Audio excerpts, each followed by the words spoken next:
নাতি, দাদী জানকীজীৰ অমূল্য শিক্ষা। অশৰীৰী হৈ অশৰীৰী বাবাৰ লগত যোগসূত্ৰ স্থাপন কৰা যদি লাইট মাইট প্ৰাপ্ত হ'ব, বিকৰ্ম বিনাশ হ'ব। 2 অক্টোবৰ 2006। ৰংগসভাত জ্বলি উঠিল চগাপোক। আমি পৰিক্ৰমা লগাওঁতা চগাপোক নহয়, উৎসৰ্গিত হৈ যাওঁতা সৰ্বোচ্চ অৰ্পণ কৰোঁতা হওঁ।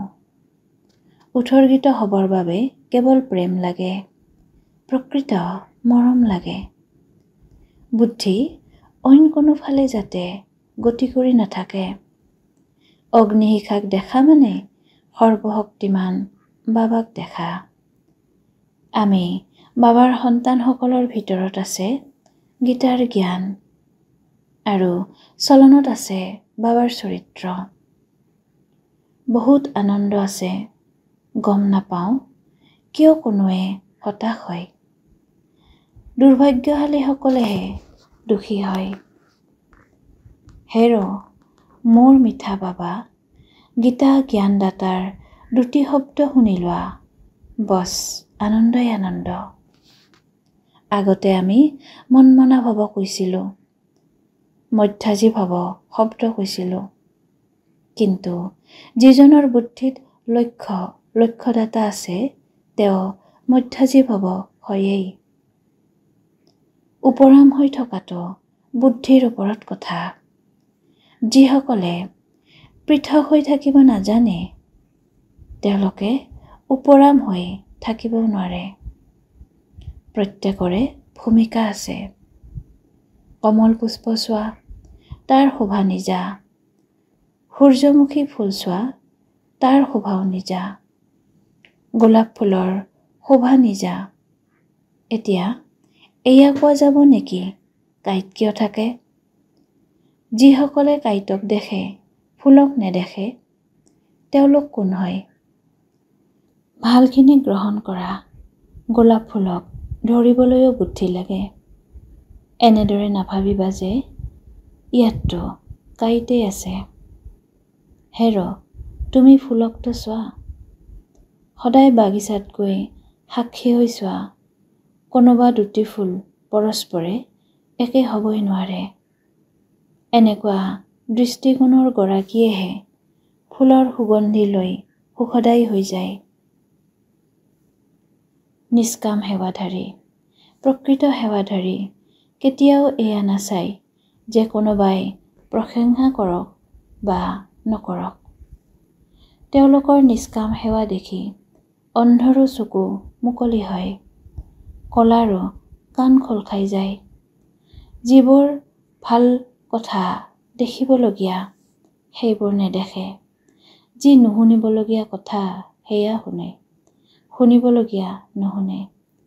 4 বছৰীয়া পুৰণি কথাও মনত থাকিব, কিন্তু আজিৰ মুৰলীৰ কথা নাথাকিব মনত। এয়া কেনেকুৱা বুদ্ধি? বাবাই যি ভাল ভাল কথা শুনাই বুদ্ধি মোহিত কৰে, গতিকে অইন কোনো কথা বুদ্ধিত নাহেই। প্ৰভু চৰিত্ৰৰ কথা ইমান উচ্চ যে অইন কোনো কথা মনতেই নাহে।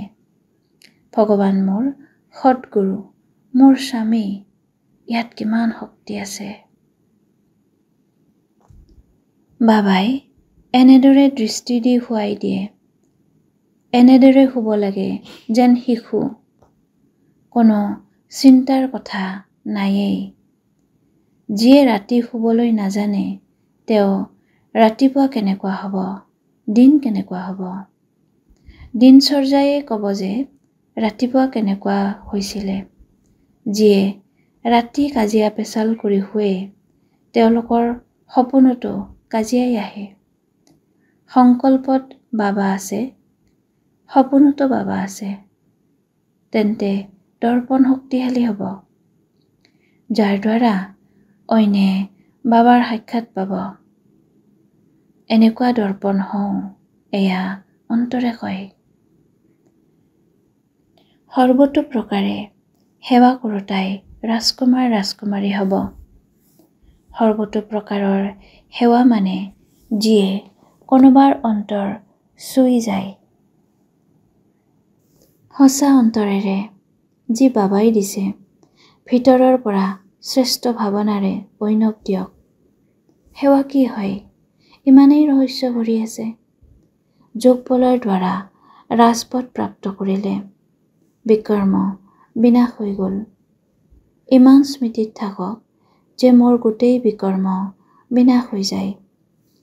যি স্বভাৱ সংস্কাৰৰ নাম চিহ্ন নাথাকে, এতিয়া বাস্তৱত দেখা যাব। সঁচা পুৰুষাৰ্থত সফলতা কিমান হ'ল, এয়া নিজে নিজক সোধা। ইয়াত নিজে নিজক নঠগিবা। অন্য কোনোবাক মাজত অনা মানেই বাবাৰ পৰা দূৰ হৈ যোৱা। হয় অশৰীৰী পিতা, কিন্তু আমিও অশৰীৰী হোৱাৰ অবিহনে তেওঁৰ সংগ প্ৰাপ্ত নকৰোঁ।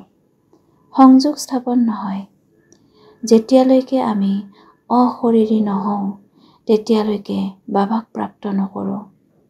আত্মাই ভিতৰি নিজক বুজক যে লাইট মাইট প্ৰাপ্ত কৰি আছোঁ। সংযোগেৰেহে প্ৰাপ্ত হ'ব। কেৱল বাবাক ক'লেই নহ'ব। কেৱল সম্বন্ধৰে নহ'ব, সংযোগেৰে হ'ব। সম্বন্ধ আছে, কিন্তু সংযোগ আচৰিত। শিক্ষক ছাত্ৰৰ সংযোগ সম্বন্ধৰ দ্বাৰাই হয়। তাৰ দ্বাৰা সৰ্বপ্ৰাপ্তি হয়। ৰাৱণ তাৰ দ্বাৰাই মৰিব, এনেই নমৰে। নহ'লে ৰাৱণে বহু প্ৰকাৰেৰে খামুচি ধৰি বহে। যেতিয়ালৈকে এনেকুৱা যোগবল নাথাকে, তেতিয়ালৈকে ৰজাৰ পদো বহুত দূৰ হৈ যায়। সেৱা কৰিলে, বাবা বাবা কৰিলে, গতিকে সত্যযুগত নিশ্চয় আহিব। গুৰুত্ব আৰু অভ্যাস। যাৰ অভ্যাস আছে, তেওঁ টেনচন নাথাকিব, এটেনচন থাকিব। অভ্যাসীৰ প্ৰাপ্তি বহুত। যি বাবাই শুনাইছে, সেয়া মোৰ অভ্যাসত আহে। সেই অভ্যাসৰ আধাৰতেই প্ৰাপ্তি আছে। হৰিদ্বাৰত বহি আছোঁ। হৰিদ্বাৰৰ পৰাই ঋষিকেশ, ঋষিকেশৰ পৰাই বদ্ৰীনাথলৈ গৈ পাম। নৰৰ পৰা সলনি হৈ শ্ৰীনাৰায়ণ হৈ যাম।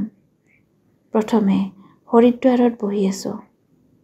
এনেকুৱা ভাগ্যৱান সন্তান, যিয়ে সদায় বুজে কাৰ খাইছোঁ, কাৰ সন্তান।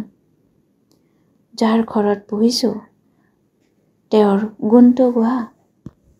বাকী কোনো অভিমানৰ চেহেৰা বাবাৰ ভাল নালাগে।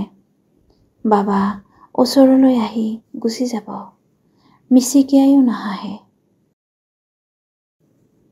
ওম শান্তি।